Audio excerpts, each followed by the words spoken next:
দেশে আজও কিন্তু মানুষ ভরসা করে পিপিএফ অর্থাৎ public provident fund. Public provident fund স্কিমে টাকা রাখতে তারা কিন্তু সবাই খুবই উদ্যোগী। তারা ভাবেন যে যদি পিপিএফে আমরা সঠিকভাবে সঞ্চয় করতে পারি তাহলে কিন্তু এটা আমাদের ভবিষ্যৎকে ভীষণভাবে সুরক্ষিত করছে। অর্থাৎ এটা একটা বলতে পারেন মানুষের ইমোশনের জায়গা, ভরসার জায়গা। তবে এই ভরসার জায়গা নিয়েও কিছু কিছু মানুষের মধ্যে কয়েকটা ভুল ধারণা রয়েছে। আজকের ভিডিওটা যদি আপনি সম্পূর্ণ দেখেন তাহলে আপনার মধ্যে যদি এই ভুল ধারণাটা থাকে তাহলে আশা করি সেই ভুল ধারণাটা দূর হয়ে যাবে। পিপিএফ কথার ফুল ফর্ম হলো পাবলিক প্রভিডেন্ট ফান্ড, অর্থাৎ সাধারণ মানুষের জন্য ভবিষ্যৎ সুরক্ষা দেওয়ার জন্য একটা ফান্ড যেখানে ইনভেস্টমেন্ট করতে পারি, আর তার লিমিট হচ্ছে 1.5 লাখ টাকা। অর্থাৎ আমরা 1.5 লাখ টাকা প্রত্যেক বছরে কিন্তু সেখানে জমাতে পারি। আর এটা একটা লং টার্ম ইনভেস্টমেন্ট এবং ট্যাক্স সেভিং স্কিম বলতে পারেন। এক্ষেত্রে 1.5 লাখ টাকা করে যে আপনি ইয়ারলি জমাচ্ছেন তার উপর কোনো রকম কোনো ট্যাক্স কিন্তু দেওয়া লাগে না। ঠিক এই জায়গাতেই অনেকে ভাবে যে প্রত্যেকটা অ্যাকাউন্টে যখন 1.5 লাখ টাকা পর্যন্ত ট্যাক্স সেভ রয়েছে তাহলে আমি আমার ওয়াইফ দুজনে তো 1.5 লাখ 3 লাখ টাকার ট্যাক্স সেভ করছি, তাহলে কেন কি আমরা আমাদের বাচ্চারও একটা অ্যাকাউন্ট খুলে দিই। এতে কি হচ্ছে, আমরা প্রত্যেকেই কিন্তু চাই যে আমাদের বাচ্চার ভবিষ্যৎটাকে আরও সুন্দর করতে এবং সুরক্ষিত করতে। আর এক্ষেত্রে প্রত্যেক বছর 1.5 লাখ টাকা করে যদি জমানো যায় তাহলে সেক্ষেত্রে 1.5 লাখ টাকার ট্যাক্সও সেভ করা যাচ্ছে। বাট এখানেই হচ্ছে সবথেকে বড় ভুল।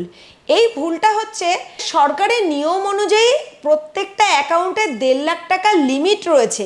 1.5 লাখ টাকার কম আপনি রাখতে পারবেন, কিন্তু 1.5 লাখ টাকার বেশি কখনোই কোনো অ্যাকাউন্টে রাখা যাবে না।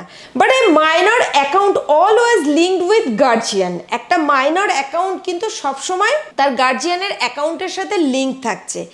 এবার যদি একজন গার্জিয়ান ভাবেন যে নিজের অ্যাকাউন্টে 1.5 লাখ টাকা রাখলাম এবং একটা বাচ্চার অ্যাকাউন্টে 1.5 লাখ টাকা রাখলাম, তাহলে কিন্তু এটা কোনোভাবেই পিপিএফ এর জন্য এটা অ্যালাউড নয়। আপনি আপনার অ্যাকাউন্টে 75,000 এবং আপনার বাচ্চার অ্যাকাউন্টে 75,000 টাকা রাখতে পারেন, কিংবা আপনি আপনার অ্যাকাউন্টে 1 লাখ, বাচ্চার অ্যাকাউন্টে 50,000 টাকা রাখতে পারেন। ঠিক এরকমই আপনার স্পাউসও যদি মনে করে যে ইনভেস্টমেন্ট করবে বাচ্চার অ্যাকাউন্টে, সেক্ষেত্রেও কিন্তু সেম রুল। অর্থাৎ টোটাল মোট মিলিয়ে 3 জনের অ্যাকাউন্টে কিন্তু এক্ষেত্রে 3 লাখ টাকাই লিমিট থাকছে।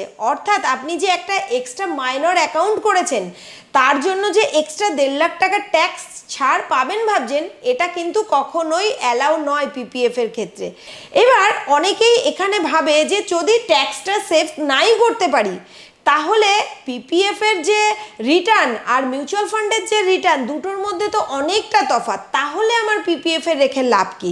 ঠিক এক্ষেত্রেই আসছে মিউচুয়াল ফান্ড। অর্থাৎ আপনি যদি আপনার সন্তানের ভবিষ্যৎ সুরক্ষিত করতে চান, আবার এদিকে ট্যাক্সও সেভ করতে চাইছেন, তাহলে আপনারা আপনাদের মতো নিজস্ব অ্যাকাউন্টে 1.5 লাখ 1.5 লাখ 3 লাখ টাকা আপনারা স্পাউস যারা তারা রাখতে পারেন এবং বাচ্চার জন্য মিউচুয়াল ফান্ডে ইনভেস্টমেন্ট করতে পারেন। কিংবা যদি আপনার কন্যা সন্তান হয় তাহলে কন্যা সন্তানের জন্য কিন্তু আপনি চাইলে সুকন্যা সমৃদ্ধি যোজনা, একটা কেন্দ্র সরকারের স্কিম, সেখানে আপনি চাইলেই টাকা রাখতে পারেন, যেটা কিনা 18 বছর বয়স অবধি আপনাকে চালিয়ে যেতে হবে এবং আপনার কন্যা সন্তানের বিবাহের সময় বা হায়ার এডুকেশনের সময় কিন্তু আপনি সেই টাকাটা তুলতে পারবেন।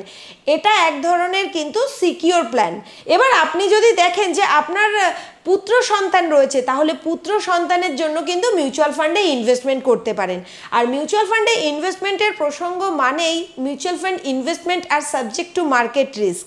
তো এই রিস্ক কথাটা শুনে কিন্তু আমরা অনেকেই একটু জড়সড় হয়ে যাই, ভাবি কি জানি হয়তো আমার যে ইনভেস্টমেন্ট রয়েছে সেটা হয়তো পুরোটাই চলে যাবে।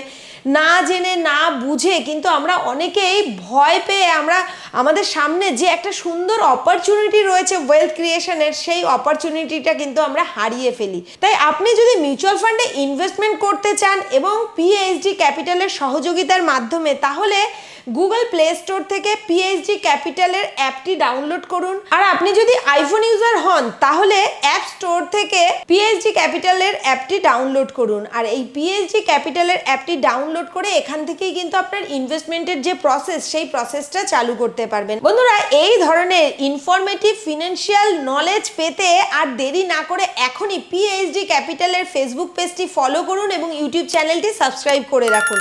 ভিডিওটি যদি আপনার ভালো লেগে থাকে, আপনার প্রিয় মানুষ, ফ্যামিলি, ফ্রেন্ড সবার সাথে ভিডিওটি শেয়ার করুন। আর অবশ্যই আমাদের প্রত্যেকটা ভিডিও দেখে কিছু না কিছু শিখতে থাকুন।